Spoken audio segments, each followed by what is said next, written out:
Glória a Deus, né? Só Jesus mesmo para fazer isso, né?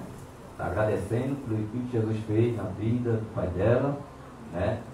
Isso é uma alegria, porque isso é sinal da oração dela. Vocês creem? Ela já servia Jesus antes do pai. O pai sempre levava ela para a igreja, mas eu creio que quando ela chegava, ela orava: Jesus, visita o meu pai. Jesus, toca no coração do meu pai. Jesus, salva a vida do meu pai. E hoje está aí junto com o pai, porque só Jesus é que faz isso. Amém? Queria deixar um versículo rapidinho, em seguida a gente vai ouvir a comissão. Um versículo. Hoje não vou ser o pregador vai ser Josué, que está aqui. Deus, Ele é. Amém? Jesus é bom?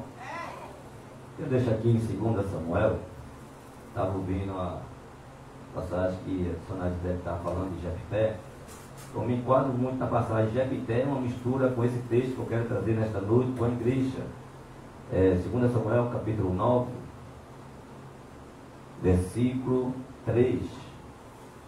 2 Samuel capítulo 9, versículo 3, né? E observando a história de Jefté, uma história muito bonita, mas uma história de superação. Porque quando você está vivendo em família, todo mundo está abraçando, tudo vai perfeito. Quando há rejeição no meio da família, aí vem a interrogação: como é que vai ser o meu filho? Né? E Jefté, ele era um guerreiro, porque o pai era Gileade, porém a sua mãe era uma prostituta. Mas o pai cuidou de Jefté. E a Bíblia diz que Jefté era varão valoroso. Jefté era um guerreiro. Tinha uma chamada para aquilo que Deus tinha trazido ao mundo. 2 Samuel capítulo 9, versículo 3, que nos diz assim: E disse o rei, não há ainda algum da casa de Saul, para que eu com ele use de beneficência de Deus? Então disse Ziba ao rei: ainda há um filho de Jonatã, aleijado de ambos os pés. Diga comigo: ainda há um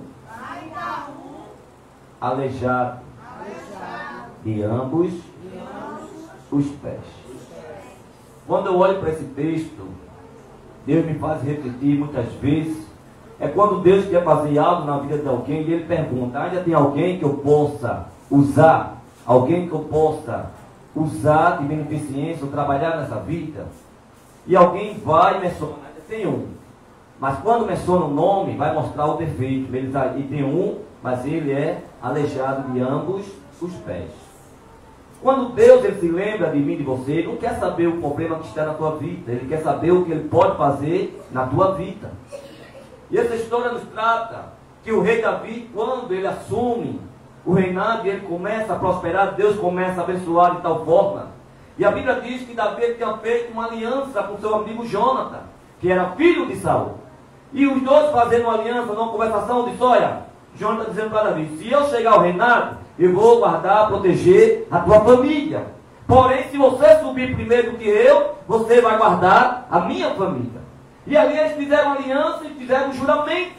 E dentro desse juramento, o tempo vai passando, e a Bíblia fala que Davi vai ser exaltado e Jonatã morre numa batalha com seu pai Saul.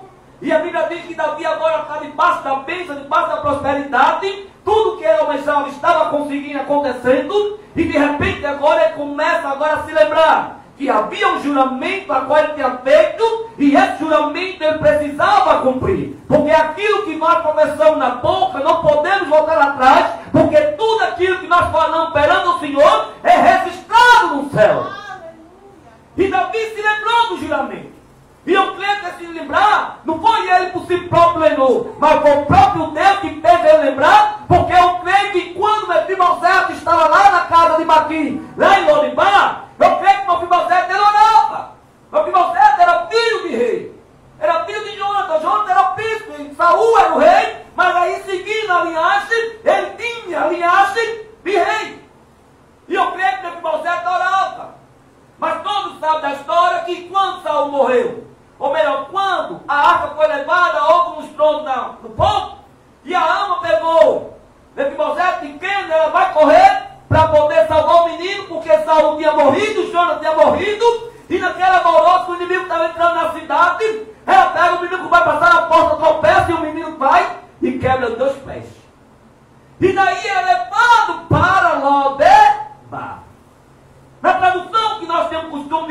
Lodebar é lugar de esquecimento.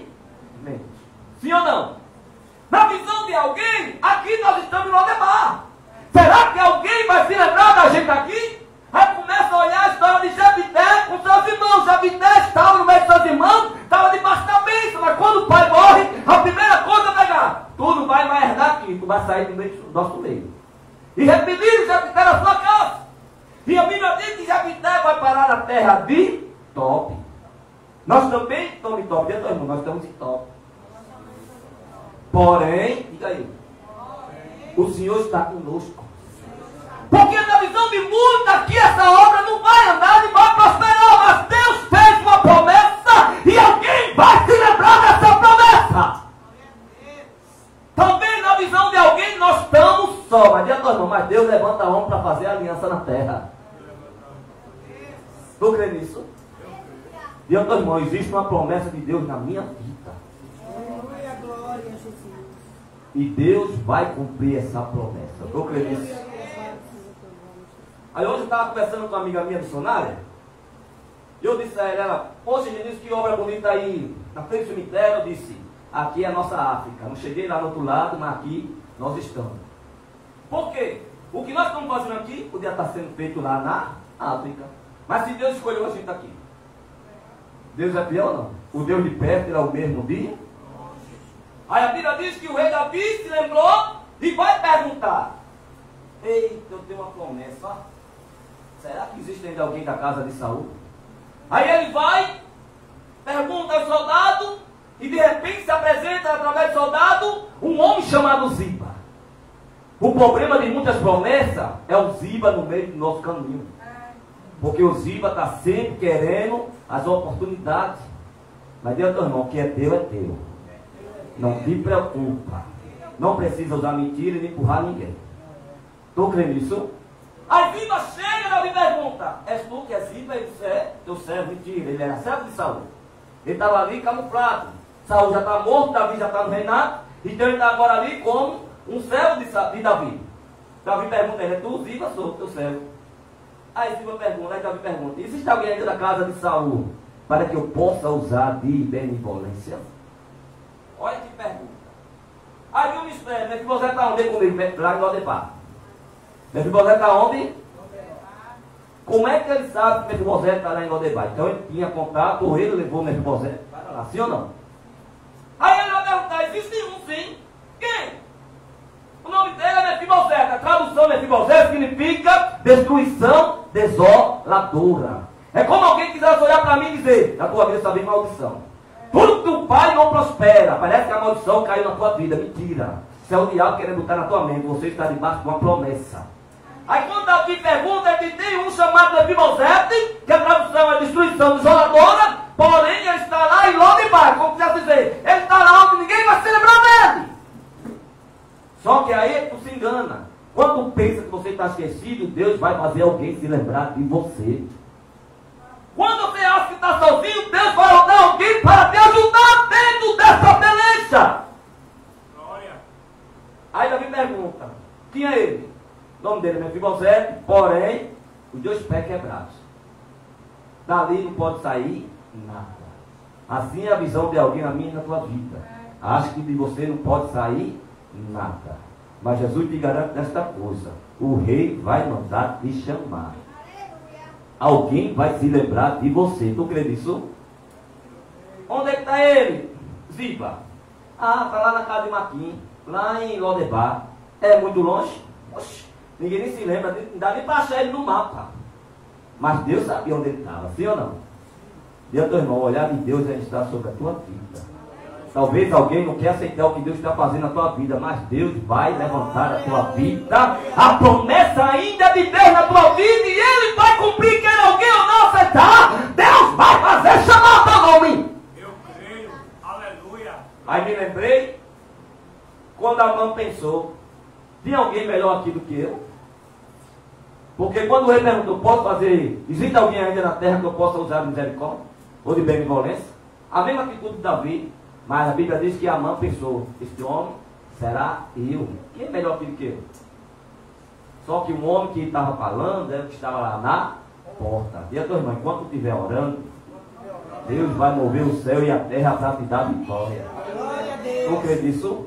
Eu creio. O segredo é confiar na oração. Deus, ele vai prover um milagre na minha, na tua vida. Padre, agradecido. Tu crê nisso?